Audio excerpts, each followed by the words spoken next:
നമ്മുടെ ഭാരതത്തിന്റെ ചരിത്രയാത്രയിലെ വളരെ പ്രാധാന്യം അർഹിക്കുന്ന ഈ ദിവസത്തിൽ സ്വാതന്ത്ര്യ ദിനം ആഘോഷിക്കാൻ ഞങ്ങൾ ഒറ്റക്കെട്ടായി നിൽക്കുന്നു.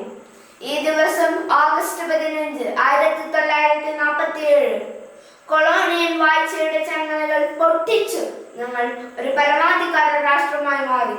സ്വാതന്ത്ര്യവും സമത്വവും സമൃദ്ധിയുമായ ഇന്ത്യയെ സ്വപ്നം കണ്ട സ്വാതന്ത്ര്യ സമര സേനാനികളുടെ അവധിയില്ലാത്ത പോരാട്ടത്തിന്റെയും അചഞ്ചലമായ നിശ്ചയദാർഢ്യത്തിന്റെയും അപാരമായ ത്യാഗത്തിന്റെയും സാക്ഷ്യപത്രമാണ് ഈ ദിനം.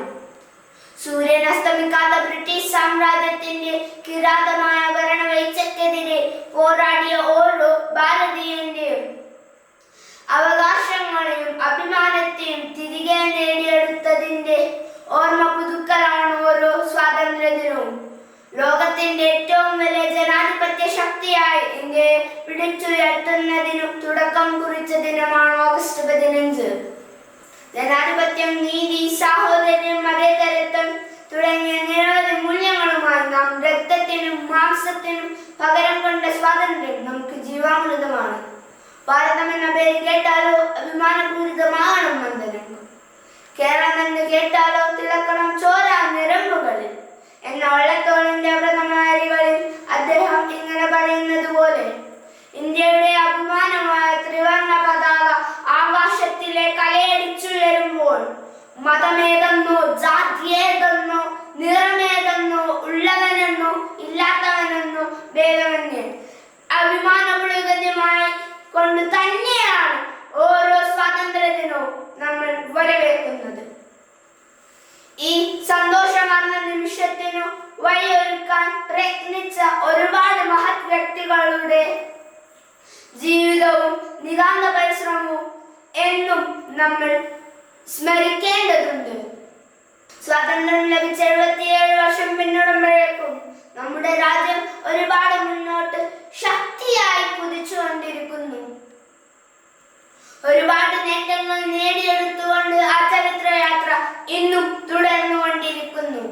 എന്നാൽ ഇന്ത്യ മഹാരാജ്യത്ത് കോടിക്കണക്കിന് വരുന്ന ജനതയോട് ഞാൻ ഒന്ന് ചോദിക്കട്ടെ, സ്വതന്ത്രമായ ഇന്ത്യയിൽ നമുക്കും നമ്മുടെ വേണ്ടപ്പെട്ടവർക്കും നമ്മുടെ കുഞ്ഞുങ്ങൾക്കും ഇന്ത്യ മഹാരാജ്യത്തിൽ ഓരോ ഭാരതീയനും കിട്ടുന്നുണ്ടോ സുരക്ഷിതത്വം? ഉണ്ടെങ്കിൽ ഇന്ന് സോഷ്യൽ മീഡിയ തുറന്നാൽ കണ്ടാലിറക്കുന്ന കൊലപാതകങ്ങളുടെ നേർചിത്രം കാണുമായിരുന്നില്ല. അതുപോലെ മതമൈത്രിയെ വെല്ലുവിളിക്കുന്ന തരത്തിൽ വർഗീയത പറയുന്നവരും ഉണ്ടാകില്ലായിരുന്നു. രാജ്യത്തെ കീറിമുറിച്ച് ഓരോ ഭാരതീയനെയും ഹിന്ദുവും മുസ്ലിമും ക്രിസ്ത്യനുമാക്കി വേർതിരിപ്പുണ്ടാക്കി ഭിന്നിപ്പിച്ച് തമ്മിലടുപ്പിക്കില്ലായിരുന്നു.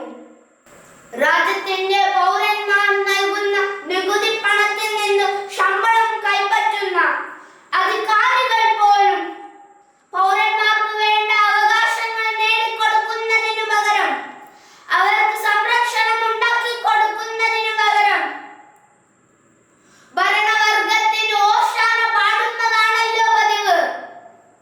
അഭിപ്രായ സ്വാതന്ത്ര്യം പോലും ഹനിക്കപ്പെട്ടു പോകുന്ന ഈ കാലഘട്ടത്തിൽ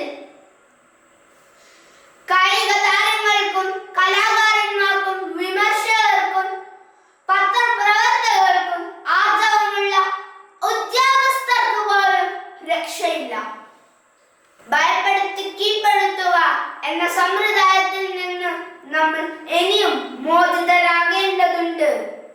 കൊളോണിയൽ വാഴ്ചയിൽ നിന്ന് മാത്രമാണ് നമ്മൾ സ്വാതന്ത്ര്യം നേടിയത്. ഇന്ത്യ ഇനിയും ഒരു സുരക്ഷിതമായ രാജ്യമായി മാറേണ്ടിയിരിക്കുന്നു.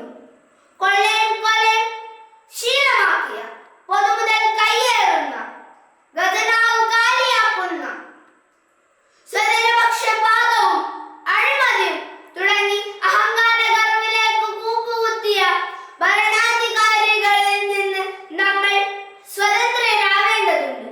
നാം മാറി ചിന്തിക്കേണ്ടിയിരിക്കുന്നു.